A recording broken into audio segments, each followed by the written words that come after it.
Então, fala turma do oitavo ano do Colégio Alternativo. Tudo beleza com vocês? Está iniciando, né, mais uma videoaula da gente de história, ok? Mas antes de tudo, né, vamos fazer a correção da última atividade trabalhada, né, que foram as páginas, na verdade, né, foram as páginas 99, né, enfim.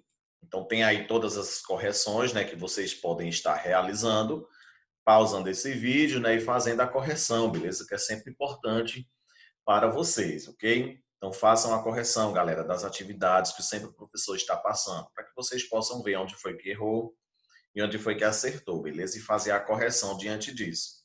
Tem aí também a página 104, né? Enfim, aonde tem aí 3 perguntas, né? Tudo baseada no último assunto que a gente viu, né? Ou seja, a gente chegou a falar um pouco da Revolução Francesa, a gente chegou a falar sobre Napoleão Bonaparte e tudo mais, ok?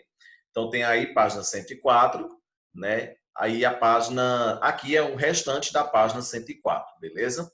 Vocês podem pausar esse vídeo, lembrando que vocês podem pausar e fazer a correção, beleza? Do que foi basicamente as respostas que vocês acertaram e que vocês erraram.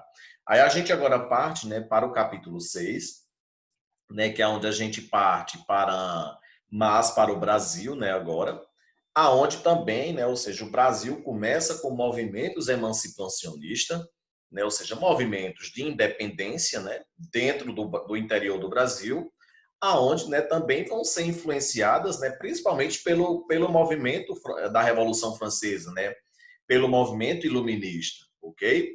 Tudo isso aí vai também repercutir aqui no Brasil no período de Dom Pedro I, beleza? Os ideais iluministas, né, influenciaram a Guerra da Independência dos Estados Unidos e ecoaram pelo mundo, né, influenciando também os movimentos emancipatórios na América Portuguesa. Enfim, aqui a gente começa a tentar, a gente começa a ver, né, as tentativas de emancipação do Brasil, né, ou seja, em relação a Portugal, diante do governo de Dom Pedro I, ok? Aí aqui a gente conhece, né, ou seja, como assuntos importantíssimos, né, que foi a Inconfidência Mineira, né, enfim, do famoso Tiradentes, né?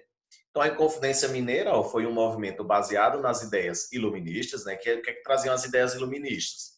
Traziam cada vez mais, né, ou seja, um esclarecer da humanidade diante, né, diante das monarquias, enfim, diante da opressão, né, ou seja, cada trazia cada vez mais, ou seja, a liberdade, né, de igualdade entre todos os povos, né, entre todos os homens, ok? Então, baseado nas ideias iluministas, né, as mesmas que haviam influenciado a independência dos Estados Unidos, que tinha como principal objetivo, né, reagir contra as cobranças e os altos impostos abusivos realizados pela coroa, né? Mas depois da influência da emancipação americana, passou a lutar também pela independência do Brasil. Os conjurados, né, foram presos por quase 3 anos, sendo a maioria condenados a serem expulsos do Brasil e passar a viver na África. Né? Apenas Tiradentes foi condenado à morte, né, porque Tiradentes era o líder dos Inconfidentes. Né? Então, todos esses confidentes, né, como a gente chama, os Inconfidentes, era toda uma elite, né, intelectual que se baseava já diante dos pensamentos mesmos intelectuais e dos pensamentos iluministas. Então, eles já entendiam a parada toda, né, do que era a cobrança de impostos no Brasil, do que era todas as regalias vividas pelos estados absolutistas, né, enfim, pelos estados monárquicos, e o que por exemplo, o que a população, né, local, né, no caso, passava, né, diante de todo esse luxo, né, de toda essa regalia que vivia os estados absolutistas. Então, cada vez mais surgia movimentos emancipacionistas mesmo, beleza?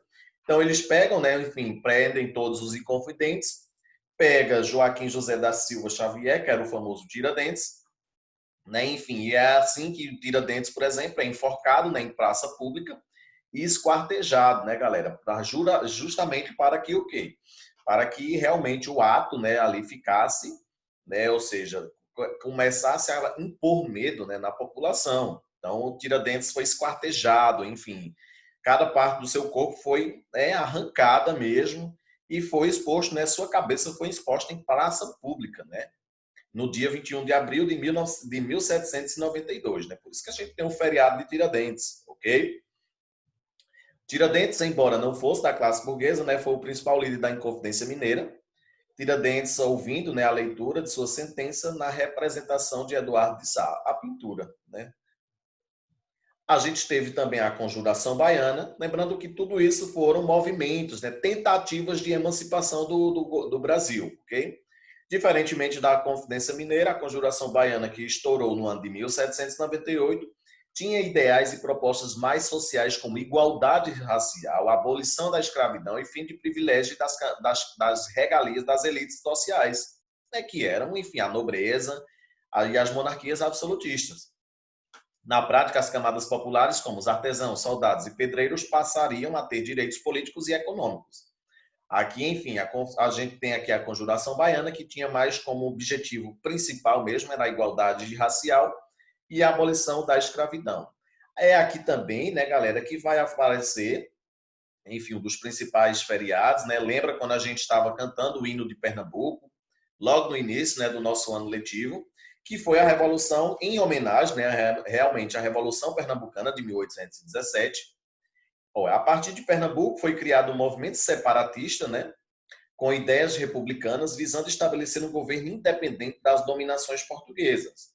Ou seja, Pernambuco queria ser completamente livre, né, dessas dominações portuguesas. Ou seja, Pernambuco falava o quê? Não, a gente não quer participar desse Brasil, né, ou seja, dessa república, que nem era república, na verdade, era uma monarquia.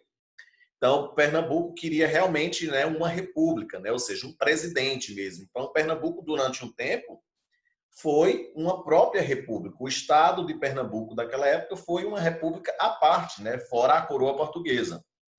Né, a conspiração foi descoberta, né, e as autoridades portuguesas determinaram a prisão de civis e militares envolvidos.